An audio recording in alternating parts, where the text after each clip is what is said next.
Vector पर आधारित exercise का ये चौथा प्रश्न है।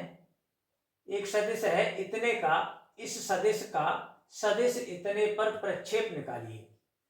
तो जिस सदिश का प्रक्षेप निकालना होता है उस सदिश को बी मान लेते हैं और जिस पर निकालते हैं उसे ए मानते हैं। तो हमें इसका निकालना है तो इसे बी मानेंगे और जिस पर निकालते हैं उसे ए मानते हैं। हालांकि ऐसा कोई नियम नहीं है, सुविधा के लिए ऐसा बताया है जिससे आपको हमेशा ध्यान में रहे बात। तो जिसका निकालते हैं उसे बी और जिस पर निकालते हैं उसे ए। तो यहाँ से इसका हल देखेंगे। माना दिए हुए सदिश बी कोमा ए है, तो जिसका निकालेंगे प्रक्षेप इस सदिश का निकालेंगे तो उसे बी मान लिया और जिसके ऊपर प्रक्षेप निकालेंगे उसे ए मान लिया। तब तो पहले वाला वेक्टर बी बराबर दूसरा ए है, इनका डॉट किया है। ए और बी का डॉट गुणांकों का, यहाँ आई का गुणांक 1 है, 7,1 7 गुणा 1 3 का और -1 का गुणा और 7 का और 8 का गुणा। ये तो ये हल होके ये आपके सामने 60 आ गया।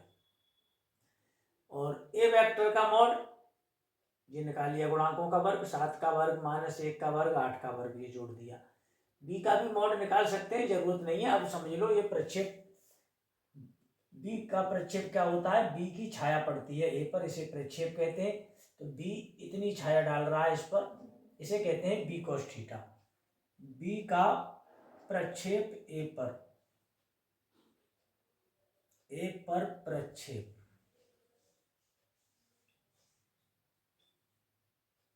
बराबर होता है बी cos थीटा। ये किसके बराबर होता है बी cos थीटा, दोनों का डॉट होता है बटे बी cos थीटा में ए बटे में आ जाता है। तो डॉट निकाल लिया है 60 और मॉड निकाल लिया है ए का 114। कुछ कटेगा नहीं, ऐसे ही छोड़ दो, पूरा प्रश्न हो गया है। धन्यवाद।